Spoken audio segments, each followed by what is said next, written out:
नमस्कार, मेरा नाम है सुनील सिंह राजावत। आप मेरे यूट्यूब चैनल पर देख पा रहे हैं। मैं डबरा विकासखंड के सरवा गांव मौजूद हूं। यहाँ पर 13-14 की दरमियानी सितंबर की रात में एक बाढ़ का पानी आया था, जो यहाँ के निवासियों ने काल बनकर आया था। उसके कुछ अवशेष दिखाना चाहूंगा। ये पड़े हुए हैं, ये कच्ची मड़ैयां हैं तो तहस नहस हो चुकी हैं। यह यहाँ के व्यक्ति अपनी जान बचा करके प्रशासन द्वारा तय किए गए शिविरों में पहुंचे और वहां जाके अपनी शरण ली और जैसे तैसे अपने बच्चों को बचा पाए हैं। लेकिन इस भीषण बाढ़ में उनके कुछ जानवर और घर की जो गृहस्थी थी वो तहस नहस हो चुकी है। मैं आपको बता दूं, मैं यहाँ पर इसी उनके दर्द को दिखाने के लिए आया हूँ। मेरा उद्देश्य सिर्फ इतना बड़ा है कि मेरी इस खबर से अगर प्रशासन जागता है और उन गरीबों को 2 जून का रोटी और निवास मिल पाता है तो ये बड़ी बात होगी। मैं आइए उनको चलते हैं लेकर, उनसे बात करते हैं उनके दुख दर्द को, क्योंकि ये दुख दर्द किसी प्रशासन अधिकारी को सुना है या नहीं, उनकी अभी भी क्या समस्या से जूझ रहे हैं। आइए आपको बात कराते हैं। क्या नाम है जी आपका? नाम बताइए। मेरा मुन्नालाल सेन। कहाँ के रहने वाले हैं? यही सरवा के। कब से रह रहे हैं आप? हम बहुत बहुत पीढ़ी से रहते हैं। क्या समस्या रही आपकी? इन साल बाढ़ आ गई और बाढ़ में करीब रात के 12 बजे बाढ़ आ गई, फंस गए बाढ़ में। अभी अब बहुत समस्या है, मकान गिर गए। अभी इतना पैसा हमको मिला नहीं, करीब 5,000 रुपये पैसा मिला, 5,000 रुपये मिले, उनसे कोई गुजारा नहीं हुआ। अब बच्चों परिवार तो आपको जैसे 5,000 रुपये मिला, प्रशासन से आपने बात की किस तरह के क्या खाएंगे और क्या मकान 5,000 में क्या करेंगे? उनसे बोला तो उन्हें तो बाद में डालेंगे। उनसे बोला उन्हें व्यवस्था बनाएंगे। हमने कि साहब हमको कहीं यहाँ से जैसे जमीन, हमारी जमीन पड़ी है 42 बीघा, कहीं मतलब पास में हमारे गांव की जमीन है आबादी, तो इसको मैंने वहां में कहीं हमको पट्टे वहां दिलवाई। हमारा पट्टा पहले कट गया था, हमारा पट्टा पूरे गांव को पट्टा मिल गया था। अब हमने कहीं वहीं हमको पट्टा दिया जाए। चलिए, हमसे बात किया, धन्यवाद आपका। आपने सुना उनकी जो पीड़ा है, वो पीड़ा हमारे सामने बयां कर रहे हैं। मैं भी इस गांव में आया हूं, खबर कवरेज बनाते हुए मेरा भी दिल दहल रहा है। महीने महीने गुजर चुके हैं लेकिन अभी तक प्रशासन ने उनकी सुध नहीं ली है। मेरे साथ और भी ग्रामीण हैं जो अपनी आप बीती सुनाने के लिए आतुर हैं और जानते हैं। क्या नाम है? जी नाम मनमोहन शर्मा है। मनमोहन जी, आपके यहाँ कब बाढ़ आई थी? ये सितंबर के महीने में आई थी, लगभग 13-14 तारीख के आसपास। बताइए, ये भी जा रहा कि पूरे गांव भी डूब गया था आपका? हाँ जी, पूरा गांव डूब गया था और पूरे गांव में यहाँ तो बहुत ज्यादा पानी था। यहाँ अपन खड़े हुए बहुत ज्यादा पानी था, तो लोग बाग अपने बच्चों को सर पर रख के लेके जा रहे थे। किसी का बच्चा 6 महीने का, किसी का 3 महीने का, किसी का तो 1 महीने का ही था। उनकी जान बचाने में काफी कुछ दिक्कतें हुई साहब। ट्यूबों का सहारा लिया गया और यहाँ पर रहने के लिए तो ऐसी कोई व्यवस्था थी नहीं। क्या ये बाढ़ हर साल आती है आपके यहाँ? जी हाँ, लगभग मेरा जन्म है 87 लगभग। तो जब मैं 5 साल का था, जब से तो यहाँ बाढ़ को देख ही रहा हूँ। और फिर मेरे पूर्वज ही बताते हैं काफी समय पहले से बाढ़ आ रही है यहाँ। बताया हमें ये गया है कि यहाँ पर पहले ही बाढ़ आती रही है, तो प्रशासन ने यहाँ पर कुछ जमीन मुहैया कराई है आप लोगों के लिए, कुछ पट्टे भी? क्या है? जी जी, हमारे पूर्वजों द्वारा क्या है कि गांव के कुछ लोगों की जमीन थी, तो सब लोगों ने, किसी ने 1.5 बीघा, किसी ने 2 बीघा, किसी ने 3 बीघा, सब लोगों ने अपनी रजिस्टर्ड भूमि को छोड़कर गांव के आवास के लिए एक जमीन एकत्रित की, तकरीबन 42 बीघा। मतलब कहने का मतलब ये बताना चाह रहे हैं कि खुद की स्वयं की जमीन थी, उन्होंने गांव के हित के लिए या गांव नया बसाने के लिए, यहाँ से बाहर से दूर बसाने के लिए उन्होंने अपनी स्वतः ही जमीन सरकार को दी कि आप सब लोगों को एकत्र करके बस बसाइएगा। जी, फिर क्या हुआ? फिर उसके बाद वो जमीन सरकार के लिए दी गई कि इस गांव में, यहाँ हमारा गांव बसेगा। आबादी गांव ठान का उसका नियुक्त किया गया, उस जमीन का नाम रखा गया आबादी गांव ठान, जो आज खसरे में भी आता है। तो वो जमीन पड़ी रही, वहां गांव बसा नहीं। गांव की कोशिश चलती रही, तो उसको जैसे ही जिनकी रजिस्ट्री जिन्होंने खाली किया, उसके बाद 90 के आसपास लोगों ने कब्जा कर लिया। कौन लोग हैं कब्जा करने वाले? गांव के ही लोग हैं, कुछ गांव के हैं, कुछ गांव के बाहर दूसरे गांव के हैं, पड़ोस के हैं।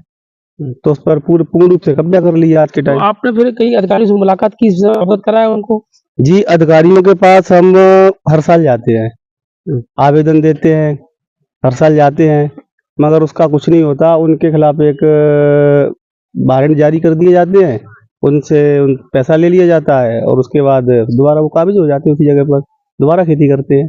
नहीं, काबिज हो जाता है, पैसा ले लेते हैं, इस पे हम विश्वास नहीं है, क्योंकि आप आरोप लगा रहे हैं पैसा लेने का, हम नहीं लगा रहे हैं। लेकिन बात वही है कि अधिकारी जब नोटिस जारी करते हैं तो कि वो जाते भी हों तो ना नोटिस का जवाब भी देते होंगे। फिर आपने उसके बाद में चर्चा की क्या अधिकारियों से? जी, अधिकारियों से हम हर साल चर्चा करते हैं, हर साल चर्चा करते हैं। वो अधिकारी क्या काम करते हैं, उनके लिए जैसे उनसे चालान जमा करा लेते हैं। सरकार उनसे टैक्स वसूल लेती है कि आप इतना टैक्स जमा कर दो। प्रशासन यानी तहसीलदार महोदय के यहाँ वो जाकर अपना चालान जमा करके आ जाते हैं। नहीं, हमें सुनने में ये भी बताया ग्रामीणों में कुछ लोगों ने कि आपने केस भी दायर किया था, क्या है? हाँ जी, केस दायर किया, केस जीते, कलेक्टर के यहाँ से केस जीते और सिविल कोर्ट से भी केस जीते हुए हैं। डबरा जो सेशन कोर्ट है वहां से भी केस जीते हुए हैं और पूरे दस्तावेज भी है अपने पास। तो वो केस जो है जीते हैं वो ग्रामीण के हकों में गया है? जी, पूरा केस ग्रामीण के हक में गया है। उसके बावजूद भी आपको जमीन नहीं मिली? नहीं, बिल्कुल नहीं मिली। उसके बाद इससे पहले चर्चा की आपने अधिकारियों से? अभी कोई? जी, अभी 2-3 दिन पहले कलेक्टर साहब के यहाँ गए थे ग्रामवासी हमारे। उससे 2-3 दिन पहले एसडीएम साहब के पास गए थे। उससे 1 आध दिन पहले तहसीलदार साहब क्या के कहा? पास सभी अधिकारियों में मुलाकात की उन्होंने? बस देखेंगे, करवा देंगे, बंटवाएंगे, देखेंगे, करवा देंगे, बंटवाएंगे। तो कुल मिला उदासीनता वाला कैसे थे? उदासीनता, पूर्ण रूप से उदासीनता मिलती है अभी। दिख रही है। जी जी। अब जैसे कि अभी आप कह रहे लगातार हम साल दर साल शिकायतें कर रहे हैं, फिर भी कोई अधिकारी नहीं है। अब आपका लास्ट एक्शन क्या होगा? नहीं होता तो क्या एक्शन होगा आपका? अगर नहीं होता, प्रशासन से मांग कर ही ली, उनसे बोल ही रहे भाई दबंग को छोड़ दो। नहीं होता, पूरा गांव अब आप ही समझते हो कि नीति अपनाता है, साम दाम दंड भेद, कुछ ना मतलब कुछ कुल करेगा। मिला के आप सामने कुछ भी कर सकते कुछ भी हैं, कर सकते हैं अपने यहाँ से स्थापित होने का अन्य जगह कुछ भी कर सकते हैं। बिल्कुल, अब तो कुछ भी हो सकता है। पूरा गांव पूर्ण रूप से सहमति में भी है और अपने बच्चों को जानबूझ के मौत के मुंह कौन धकेल देगा। अब जो कुछ होगा अपने साथी से भुगत लेंगे, बच्चे तो आगे सुखी तो रहेंगे। यहाँ के जो सरपंच है वो आपके साथ हैं? जी, सरपंच पूर्ण रूप से हमारे साथ हैं। सरपंच पूर्ण रूप से हमारे साथ हैं। चलिए, हमसे बात करने मनमोहन जी आपका धन्यवाद। आपने सुना मनमोहन जी ने कड़ी दर कड़ी वो जानकारी दी है जो संभवतः आम ग्रामीण को भी नहीं होगी। जमीन आवंटन हुई है और वो जमीन किसी और की नहीं थी, यहाँ के ही लोगों की थी। एकत्र करते सरकार में इसलिए दी गई क्योंकि हमारा ये गांव बाढ़ में प्रभावित हो जाता है, हम वहाँ मकान बना करके ठीक से रह पाएंगे। अब हम बात करते हैं यहाँ के आज के वर्तमान सरपंच जी से। सरपंच जी आप आगे आइए, क्या नाम है? मेरा नाम प्रेम नारायण कुशवाहा। जी सरपंच जी, आप यहाँ के सरपंच हैं और बाढ़ आई थी, कितनी, पहले ये बताइए हमारे दर्शकों को कितनी परेशानियों का सामना करना पड़ा? सर, मैं रात के समय पे है ना उठा करीबन 12-1 बजे। तो मैं जब मेरी नींद उछटी और बच्चों ने मेरे को जगाया कि गांव में बाढ़ आ गई, तो मैं जब उठा नींद से उठा तो मेरा दिल घबरा गया, क्योंकि गांव को देखा तो पूरा गांव डूब में था मेरा। और न तो मैं गांव के पास आया और न गांव वाले मेरे पास पहुंच पाए। तो और मोबाइल भी बंद हो गए उस समय पे, तो न तो बातचीत भी हो रही थी किसी से। रात के समय की बात थी। अब चूंकि बाढ़ आई, बाढ़ उतर गया पानी, मकान आपके जो बने हुए थे ग्रामीण को ध्वस्त हो गए हैं, घर गृहस्थी का पूरा सामान तहस नहस हो गया है। अब फिर उसके बाद आप अधिकारियों से मुलाकात की आपने? जी साहब, हम एसडीएम साहब के पास गए 7 तारीख में। 7 तारीख में एसडीएम साहब के पास गए, उन्होंने हमने गुजारिश करी, अपने गांव को ले गया मैं पूरे को, पूरा गांव गया मेरा। उन्होंने मांग की, गांव ने मांग की और हमने भी मांग की कि मेरे गांव को इस तरीके से न रखा जाए। और गांव मेरा है ना, कभी भी अचानक कभी भी दुर्घटना हो सकती है। आज 2 फुट पानी और हो जाता तो मेरा गांव पूरा तहस नहस हो जाता। बच्चे कुच्चे कहीं मकान पर टंगे, कोई कहीं पे। बताइए, मकान जब बाढ़ पड़ी, शिविरों में रहने के लिए सरकार ने जो बनाया था, आपकी पंचायत के लोग भी गए और सरकार से, तो उसके बाद सरकार से क्या मदद मिल पाई और क्या कर पाई? मदद सर मेरे को तो है ना केवल गांव से है ना खाना वाना मैंने खिलवाया। शासन ने मेरे को भी दिया थोड़ा बहुत, मतलब 10-20 हजार रुपए का मेरे को सहायता राशि दी कि गांव को स्वच्छता से रखो, मतलब। तो मैंने रखा था, मगर उसके बाद में गांव को किसी को 2,000 रुपए, किसी को 5,000 रुपए, किसी को 1,000 रुपए, किसी को 50 किलो गेहूं, जो शासन ने हमको दिया है। शासन ने हमको दिया है, मेरे गांव वालों को दिया है। और इतने में गुजर बसर नहीं हो रही। गांव हकीकत में है ना मेरा परेशान है और इस समय पे इतना संकट में है कि हर बार कभी कभी नदी आ जाती है तो मकान टूट जाते हैं और पक्के मकान भी मेरे गांव में टूटे हैं। क्योंकि आप अभी प्रशासन से मुलाकात हुई, क्या कहा प्रशासन ने? प्रशासन ने कहा कि साहब देख लेंगे, करेंगे, चलेगा आपका, कराएंगे, बस यही आश्वासन दिया है। अभी तो कोई ठोस कदम नहीं। आप क्या चाहते हैं?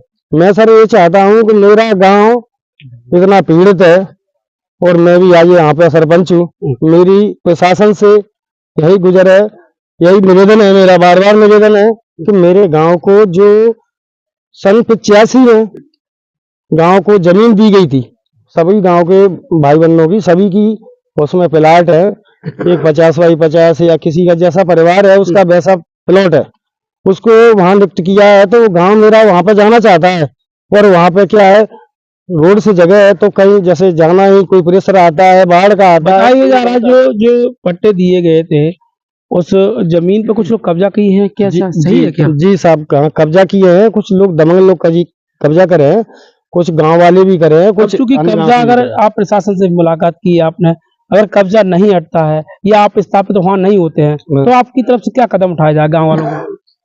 मेरी तरफ से साहब, मेरी तो गुजर बसर है, मैं तो सीएम साहब तक जाऊंगा और मांग करूंगा, अपने गांव को ले जाऊंगा किसी भी तरीके से। मैं यहाँ पे अपने गांव को मरने के लिए नहीं छोड़ूंगा कि मेरा गांव यहाँ पे कुचल जाए, मर जाए। क्या है जी, मेरे गांव की कोई सोच देख प्रशासन देख ही नहीं गई। चलिए, ये है सरपंच यहाँ के सरवा पंचायत के, जो दिल तो है, लेकिन कहीं ना कहीं उनकी जो बेबसी है वो अभी साफ नजर आती है, क्योंकि वो अपनी समस्याओं को लेकर अधिकारियों के पास जाते हैं, लेकिन अधिकारी उनको सिर्फ आश्वासन देते हैं। उनका ये कहना है कि आश्वासन से काम नहीं चलेगा, मेरे लोगों को कुछ जगह मुहैया कराई, वहां पर मकान बना करके प्रशासन वहां पर स्थापित करे, तभी मैं खुश रह पाऊंगा और इनके लोगों की चेहरा की मुस्कान वापस आ पाएगी। मैं अब आपको यहाँ से मिलाने जा रहा हूँ उनसे जो पूर्व सरपंच हैं यहाँ के और वरिष्ठ भी हैं, और वो कुछ इसके विषय में क्या बता सकते हैं। क्या नाम है जी आपका? मेरा नाम कृष्ण कुमारी शर्मा जी। शर्मा जी, आप पूर्व सरपंच भी हैं यहाँ से। ये बाढ़ का सिलसिला कब से चल रहा है? ये तो साहब 80-85 से चल रहा है। उस समय जो थे पाटीदार साहब महाराज भी आए थे यहाँ। महाराज ने यहाँ कुछ बांटा भी था और बटवाया थी। उस समय प्रभास कलेक्टर थे, तो ये जो थे फिर वंचित हुआ ये जगह। तो फिर आदमी ने सोची कि नहीं अब आ गई बाढ़, लेकिन हिमसाल तो सब ज्यादा आ गई। नहीं, मुझे ये बताइए सरपंच जी कि मुझे ये बताया जा रहा है कि गांव के लोगों ने यहाँ पर एक जगह मुहैया कराई है, अपनी स्वयं की जमीन सरकार को दी है, और उसमें टुकड़े बाई टुकड़े करके पट्टे करके उनको वहां स्थापित करने के लिए जगह दी है। क्या सही है कि? बिल्कुल सही, सही है। तो अब आप यहाँ पर जब बाढ़ हर साल आया थी तो वहां पे स्थापित क्यों नहीं हुई? अरे अब मैं वही तो बोल रहा हूँ, तो पहले समझते थे कि अब नहीं आएगी बाढ़, तो ये बनी बनाई कहाँ छोड़े मकान, चलो ठीक है कर लेंगे। हिमसाल साहब ज्यादा आ गई, रात में तो जाना पानी हो गया। अब छोटे लेडीज अपने बच्चों को कहाँ ले जाए, तो फिर गए कलेक्टर साहब के पास गए, एसडीएम साहब के पास गए, हर साल मंत्री तक जाते हैं। क्या हुआ, कुछ हुआ नहीं, सब दीपक पोती है, कहने की बात है कि साहब ऐसा हो रहा है कई बार। आप भी सरपंच रहे, आपने भी बहुत प्रयास किया, और वर्तमान सरपंच वो भी बहुत प्रयास कर रहे हैं, लेकिन सिफर नतीजा नहीं। जाओ एप्लीकेशन दिया, 100 आदमी जाते हैं। आप ये फाइल है थोड़ी बताएं, दिखाएंगे ये फाइल क्या है, उसी गांव से संबंधित है क्या? ये सरकारी पूरा ये गांव के लोग थे, यहाँ के लोगों ने अपनी जमीन जो सरकार में दान की थी, उस जमीन को सरकार ने सभी के नाम किया है, पट्टे दिए गए थे। आप देख पा रहे हैं इतना बड़ी फाइल है। इन लोगों ने फिर कुछ लोगों ने दबंगों ने कब्जा किया, तो अलग अलग कोर्ट से एसडीएम से लेकर अन्य न्यायालय में इन्होंने इसको लगाया और केस भी जीत के आए हैं। फिर अब पुनः आपको बता दूं कि केस जीतने के बाद भी अभी भी उस जमीन पर दबंग काबिज हैं और छोड़ने की तैयार नहीं है। लोगों जैसे एक युवक ने बताया हमको, यहाँ के स्थानीय कि दबंग कब्जे पे हैं और वो साठ काट करके वो हो जाता है उनका, और वहां पे स्थापित रहते हैं। बड़ी बात यह है कि सब कुछ होने के बाद भी अब देखिए मेरे हाथ में आप देख पा रहे हैं, मुख्य कार्यपालन अधिकारी महोदय गवालियर के नाम से इन्होंने फाइल बना के रखी है। मैं चाहूंगा सहयोग से दिखाएं आप, मुख्य कार्यपालन अधिकारी महोदय गवालियर, इस पर लिखा हुआ है। अब ये ग्रामीण व्यक्ति एक फाइल बना के, इतनी मोटी तगड़ी फाइल बनाकर अपने हक के लिए लड़ रहे हैं, लेकिन सरकार के बैठे हुए नुमाइंदे उनके इस आदेश पर ऐसी फाइलों को पूरे दान में फेंक रहे हैं, या हम यूं कहें कि सिर्फ आश्वासन देके कार्य कर रहे हैं। लेकिन दादा अब इसको पकड़िए, हमसे बात करने के लिए आपका बहुत बहुत धन्यवाद, और मैं कोशिश ये करूंगा कि आपकी बात प्रशासन के बीच में मैं पहुंचा की बात करूं। तो आपने सुना लोगों की, यहाँ के जो पीड़ित लोग हैं उन्होंने अपनी बात रखी। अब हम प्रशासन से भी इस पर जवाब तलब करेंगे। तब तक किए नमस्कार। घर गिर पड़े और जगह नन्या में कुछ पई है और हम कहाँ जाए हम घाटा दबाव के तुम रहे बस करवाओ कर हाँ नहीं आओ कोई नहीं आपके बीच? घर गिरे गए और खास समस्या नदी थी। किससे गिरे थे घर आपको? है नदी से। फिर आप अब कहा है डरे हैं। मकान वगैरह बना? कछ नहीं बनो। तो आप कैसे रह रहे हैं फिर? अरे गोला पौन से वैसे की बना जो पड़ी। कोई प्रशासन से मदद मिली आपको? हाँ मिली। कितनी? 5000 रुपये।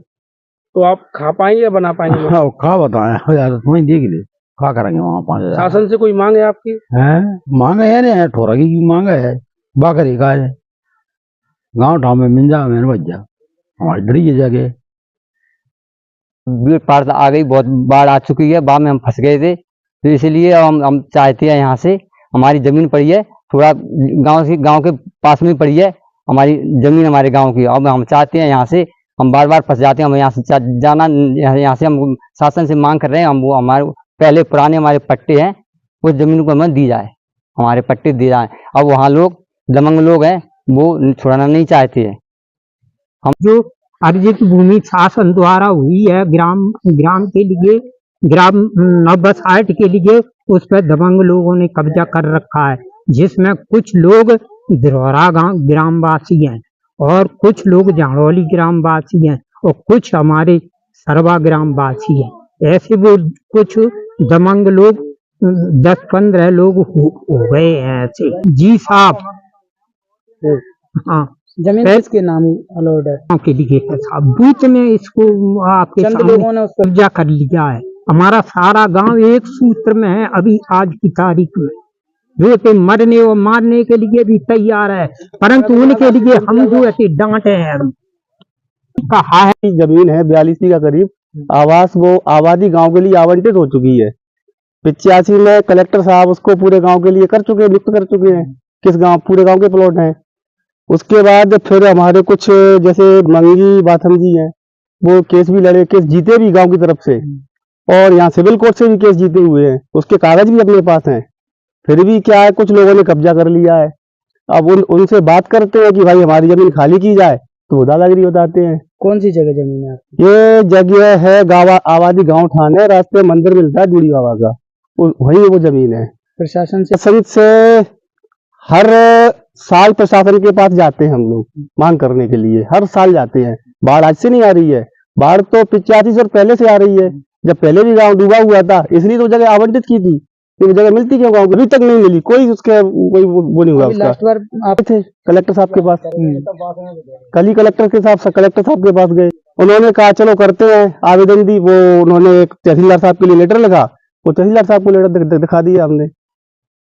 वो जगह वो गांव वहां से हटना चाहिए और जो सरकारी जगह आवंटित की है प्रशासन को जिन लोगों ने भी गांव वालों ने किया हो या अन्य लोगों ने किया जिनने भी किया है विधिवत नियम अनुसार उस कब्जे को हटवा के वहां पूरा का पूरा सरवा गांव बसाना चाहिए।